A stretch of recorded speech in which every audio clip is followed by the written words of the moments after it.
Well, if by global capitalism we're talking about Anglo-American style neoliberalism, I would say no. No, I think it's pretty clear that we are entering the post-neoliberal era. Um, to me, the basic premise that capital, goods, and people were on an equal playing field was just always obviously false. You know, if you're a large multinational company, you can move and place workers and tax dollars and, you know, wherever you want to. You can, the entire world is your chessboard. If you are a goods producing company, you are somewhat more constrained, but you still have a lot of freedom. If you're a worker, you have very little freedom.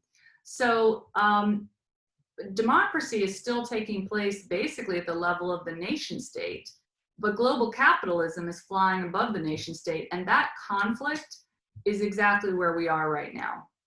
And I think that you're starting to see the splintering happening, not just with, say, Trump's trade war with China, but the fact that the Chinese themselves want to have a more regionalized ecosystem with their own playing rules, with the idea that the Europeans want to have a new kind of digital trade and tech set of rules of the road, and, you know, possibly a transatlantic alliance.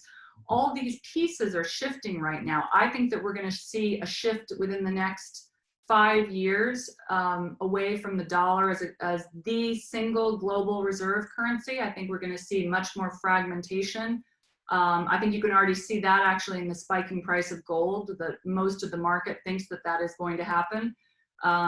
We'll probably see a digital RMB being used more for petroleum trade. You'll see a delinking of the dollar and oil. I think that if Europe is able to hold together, that the euro will rise against the dollar and really come into its own more as a global reserve. And those shifts will then in turn have knock-on effects, because one of the reasons that the US has been able to get away with such a linear economic model is that the dollar allowed us to do a lot of things that other countries couldn't do. Once that changes, then the US power decreases. We're going to be living in a much more heterodox world, actually. And I think that that's going to be a good thing overall. I think there's going to be a massive period of experimentation economically and politically and technologically. And I think it's going to be turbulent.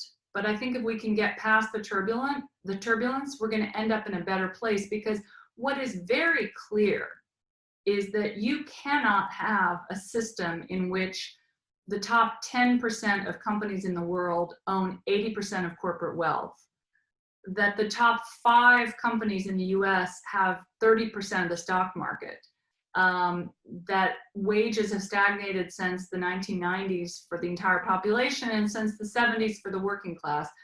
The math doesn't work there. So we have to have a new system. And, you know, in some ways, I'm glad that we're at that point now.